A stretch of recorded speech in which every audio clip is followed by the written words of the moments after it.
ഗോലോകനാഥം നദപാരിജാതം ഗോഗോപഗോപീ നയനാബ്ജസൂരം നാനാവിഭൂഷാ പരിഭൂഷിതാംഗം നമാമി കൃഷ്ണം കരുണാപയോധിം.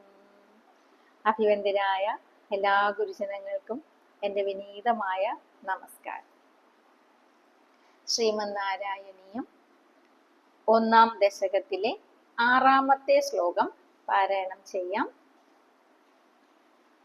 തത്തേ പ്രത്യഗ്രധാരാധരലളിതകളായാവലീ കേളികാരം ലാവണ്യസ്യൈകസാരം സുഹൃതി ജനദൃശാം പൂർണ്ണപുണ്യാവതാരം ലക്ഷ്മീ നിശങ്കലീലാ നിലയനമൃതസ്യന്തസന്തോഹമന്ദഃ സിഞ്ചത് സഞ്ചിന്തകാനാം വപുരനുകലയീ മാരുതാകാരനാഥ.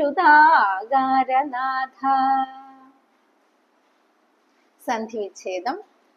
തത് തേ പ്രത്യഗ്രധാരാധര ലളിത കളായാവലീ കേളികാരം ലാവണ്യസ്യ ഏകസാരം സുഹൃതി ജനദൃശാം പൂർണ്ണ പുണ്യാവതാരം ലക്ഷ്മീ നിശങ്കലീലാനിലയനം അമൃതസ്യന്തസന്തോഹം അന്തഃ സിഞ്ചത് സഞ്ചിന്തകാനാം വപുഃ അനുകലയേ മാരുതാകാരനാഥ.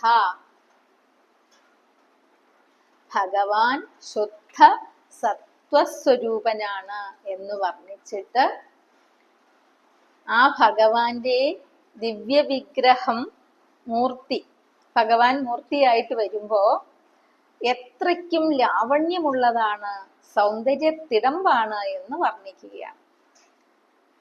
പ്രത്യഗ്രധാരാധര ലളിത കളായാവലീ കേളികാരം. പ്രത്യഗ്രം പുതുവായിട്ടുണ്ടായിരിക്കുന്നത്, പുതുവായിരിക്കുന്ന ധാരാധരം മേഘങ്ങൾ, ധാരയെ ധരിക്കുന്നത്, അങ്ങനെയുള്ള പുതു മേഘങ്ങളുടെയും ലളിത മനോഹരമായ കളായാവലീ കേളികാരം, നല്ല കായാമ്പൂവിന്റെ കൂട്ടം, സമൂഹം. കായാമ്പൂക്കള് വല്ലാത്തൊരു നീലിമ കലർന്ന ഭംഗിയാണ്. ഭഗവാനെ ഒന്നിനോടും ഉപമിക്കുവാൻ സാധ്യമല്ല. പക്ഷെ നമ്മുടെ മനുഷ്യ മനസ്സിന്, നമ്മുടെ ബുദ്ധിയെ പ്രകാശിപ്പിക്കുന്ന, നമ്മുടെ മനസ്സിനെ വർണ്ണിപ്പിക്കുന്ന ഭഗവാനെ നമ്മളൊന്ന് വർണ്ണിക്കുവാണല്ലോ. അപ്പോ ഏതുവരെ എത്തിച്ചേരും? സൗന്ദര്യത്തിന്റെ ആകസ്വരൂപമായിരിക്കുന്ന ഭഗവാൻ ഈ പ്രപഞ്ചത്തെ സൃഷ്ടിച്ചിരിക്കുന്നു. ആ ഭഗവാനെ ഒന്ന് വർണ്ണിക്കണം എന്ന് ചിന്തിച്ചാൽ ഭഗവാൻ തന്നിരിക്കുന്ന ഈ കുഞ്ഞു ബുദ്ധി കൊണ്ട് സാധ്യമല്ല. പക്ഷെ ഒന്നിനെ ഉപമിച്ച് കാണിച്ചു തന്നിരിക്കുക. നീലിമ കലർന്ന ആ കായാമ്പൂ, അതൊരു പൂങ്കൊത്താണല്ലോ. അത് ഒരുപാട് അങ്ങനെ തിങ്ങി നിറഞ്ഞു നിൽക്കുന്നു. അതില് മിന്നൽ പിണരിന്റെ ശോഭ വന്നാൽ എങ്ങനെ ഇരിക്കും ശ്രീ ഗുരുവായൂരപ്പ? അത്രയും ഭംഗി. അങ്ങനെയുള്ള അതിന്റെ കേളികാരം, അതിന്റെ ആ വിലസല്, എന്താ ഭംഗി! അങ്ങനെയുള്ളതും ലാവണ്യസ്യ ഏകസാരം, ലാവണ്യത്തിന്റെ സത്ത് മാത്രമായിരിക്കുന്നതും, സൗന്ദര്യത്തിന്റെ സത്തായിരിക്കുന്നതും, സാരാംശമാണ് ഭഗവാൻ. അതില് പുറമെ ഇപ്പൊ തന്നെ ഉദാഹരണത്തിന് ആചാര്യന്മാര് പറയും, നെല്ലിന്റെ സാരാംശം എന്ന് പറയുന്നത് അരിയാണ്, മണി. ഭൂമി പതിരാണ്. അപ്പോ ആ പതിരെല്ലാം മാറ്റിയിട്ട് സൗന്ദര്യത്തിന്റെ സാരത്തെ സങ്കല്പിച്ചെടുക്കുക എന്ന്.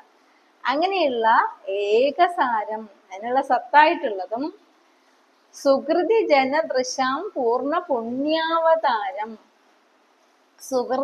സുഹൃതം ചെയ്തവരുടെ കണ്ണുകൾക്ക്, സുഹൃതികളായിട്ടുള്ള ജനങ്ങളുടെ കണ്ണുകൾക്ക് പൂർണ്ണ പുണ്യാവതാരമായിരിക്കുന്നത്, നിറഞ്ഞ പുണ്യം തന്നെയായി അവതരിച്ചിരിക്കുന്നത്. എപ്പോഴും നാം പറയാറുണ്ട്, സുഹൃതികള് ഭഗവാനിൽ രമിച്ചുകൊണ്ടിരിക്കുന്നവര് തന്നെ, സർവവും ഭഗവാനിൽ സമർപ്പിച്ച് ഭഗവത് അനുഗ്രഹത്തിന് നാമം ജപിച്ചുകൊണ്ടിരിക്കുന്നവര് തന്നെ. അവരാണ് സുകൃതികൾ. അങ്ങനെയുള്ള സുകൃതികളുടെ കണ്ണുകൾക്ക് ആനന്ദമായിരിക്കുന്നത്, പൂർണ്ണ പുണ്യമായിരിക്കുന്നത്, പുണ്യം തികഞ്ഞവർക്ക് മാത്രമേ ഭഗവാനെ കാണുവാൻ സാധിക്കുകയുള്ളൂ. അതിന് ഇത് പറയുമ്പോൾ ഓർമ്മ വരുന്നൊരു കഥയുണ്ട്, അത് പിന്നാലെ പറയാം. ലക്ഷ്മി നിശങ്കലീലാ നിലയനം, ലക്ഷ്മി ഭഗവതിക്ക് യാതൊരു ശങ്കയുമില്ലാതെ വിളയാടാനുള്ള ആ സ്ഥാനമായിരിക്കുന്നതും, സഞ്ചിന്തകാനാം അന്തഹ, സഞ്ചിന്തകാനം നന്നായിട്ട് ധ്യാനിക്കുന്നവരുടെ, ചിന്തിക്കുന്നവരുടെ, അന്തഹ ഉള്ളില്. വെറുതെ ഒന്ന് കണ്ടുപോകാം ഭഗവാനെ ഒന്ന് എന്നല്ല, ഭഗവാനെ ഉള്ളിലേക്കേറ്റണം. നേത്രൈഹി ശ്രോത്രൈഹി ചാപിത്വാ, അതാണ് കണ്ണുകൾ കൊണ്ടും കാതുകൾ കൊണ്ടും ഹൃദയം കൊണ്ടും ബുദ്ധി കൊണ്ടും ഭഗവാനെ ഉള്ളിലേക്ക് ആവാഹിക്കണം. അതാണ് സഞ്ചിന്തകന്മാര്.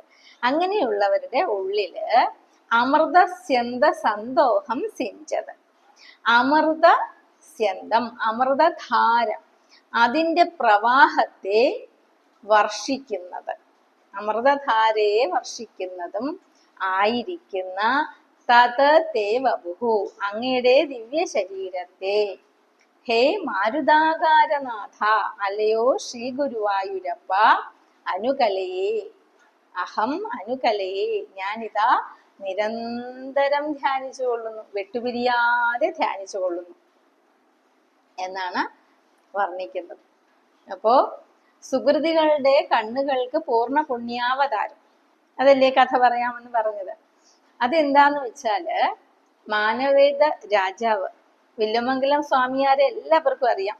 ഭഗവാനെ എപ്പോഴും കളിക്കൂട്ടുകാരനായിട്ട്, ഭക്തൻ തന്നെ കെട്ടിയിടും എന്ന് ഭക്തന്റെ ഹൃദയത്തിലെന്ന് ഭഗവാൻ പറഞ്ഞിട്ടുണ്ടല്ലോ. അപ്പൊ ആ ഭക്തനായ വില്വമംഗലം സ്വാമിയാർക്ക് ഒരു അനുഗ്രഹം കിട്ടിയിരിക്കുന്നു, ഭഗവാൻ കൂടെ കളിക്കുന്നു. അപ്പൊ ഈ ഇതിങ്ങനെ കേട്ടും പറഞ്ഞും വില്വമംഗലം വർണ്ണിക്കുമ്പോ മാനവേദ രാജാവിന് ഭഗവാനെ ഒന്ന് കാണണമെന്ന് തോന്നി. ആഗ്രഹം, അതിയായ ആഗ്രഹം, എനിക്കൊന്ന് കാണണം. നമ്മളായാലും അങ്ങനെ തന്നെയല്ലേ. അപ്പോ മാനവേദ രാജാവ് വില്വമംഗലത്തോട് ആവശ്യപ്പെട്ടു, ഞാൻ ഭഗവാനോടൊന്ന് ചോദിക്കട്ടെ കേട്ടോ, ചോദിച്ചിട്ട് പറയാം. പിറ്റേന്ന് പറഞ്ഞു അത്രേ, അതെ നാളെ രാവിലെ ഈ ഇലഞ്ഞി മരച്ചോട്ടില്, ആ ഇലഞ്ഞി മരച്ചോട്ടില് വരണം, ഭഗവാൻ അവിടെ ഉണ്ടാവും, കാണാമെന്ന് പറഞ്ഞു. അതേപോലെ ഭഗവാനെ കാണണം എന്ന് ചിന്തിക്കുമ്പോ എന്താ ഒരു ഉൾത്തുടിപ്പ്. അതാ അദ്ദേഹം വന്നിട്ട് ആ ഇലഞ്ഞിമരത്തറയിലേക്ക് നോക്കി, പൂർണ്ണ പുണ്യാവതാരം, കണ്ണുകളെ മാറ്റുവാൻ സാധിക്കാത്ത, ബുദ്ധിയെ പിൻവലിക്കുവാൻ സാധിക്കാത്ത ആ ലാവണ്യസ്യേകസാരം, ലാവണ്യത്തിന്റെ ഏകസാരമായ ആ പൊൻതിടമ്പ് അവിടെ മണ്ണുവാരി കളിച്ചുകൊണ്ടിരിക്കുന്നു. കണ്ട മാത്രയില് ഓടിച്ചെന്നങ്ങ് കെട്ടിപ്പിടിച്ചു. അപ്പോഴാണ് പറയുന്നത് അത്രേ, വില്വമംഗലം പൂണാൻ പറഞ്ഞിട്ടില്ല, കാണാനേ പറഞ്ഞിട്ടുള്ളൂ. ഓടി മാറി ഭഗവാൻ.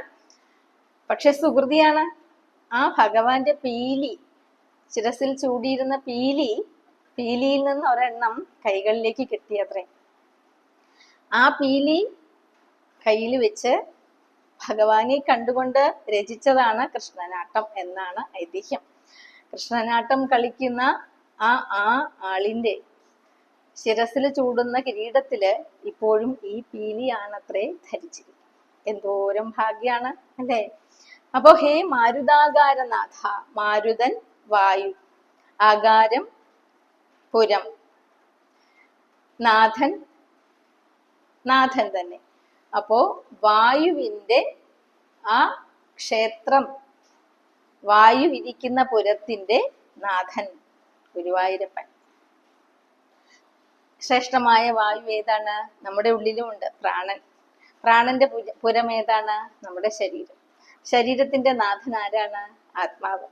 സാക്ഷാത് ശ്രീ ഗുരുവായൂരപ്പനാണ് നമ്മുടെ ഉള്ളിലും ആത്മസ്വരൂപമായിട്ട് ഇരിക്കുന്നതെന്നാണ് നമ്മെ ഇതിലൂടെ ബോധിപ്പിക്കുന്നതെന്ന് ആചാര്യന്മാർ പറയും. ഈ ചാനല് ഭക്തജനങ്ങൾക്ക് ഇഷ്ടമായി എങ്കിൽ തീർച്ചയായിട്ടും ഈ ചാനലിനെ സബ്സ്ക്രൈബ് ചെയ്തും ഷെയർ ചെയ്തും വിലയേറിയ നിർദ്ദേശങ്ങൾ തന്നും അനുഗ്രഹിക്കണമെന്ന് പ്രാർത്ഥിക്കുന്നു. അടുത്ത ക്ലാസ്സിൽ കാണാം.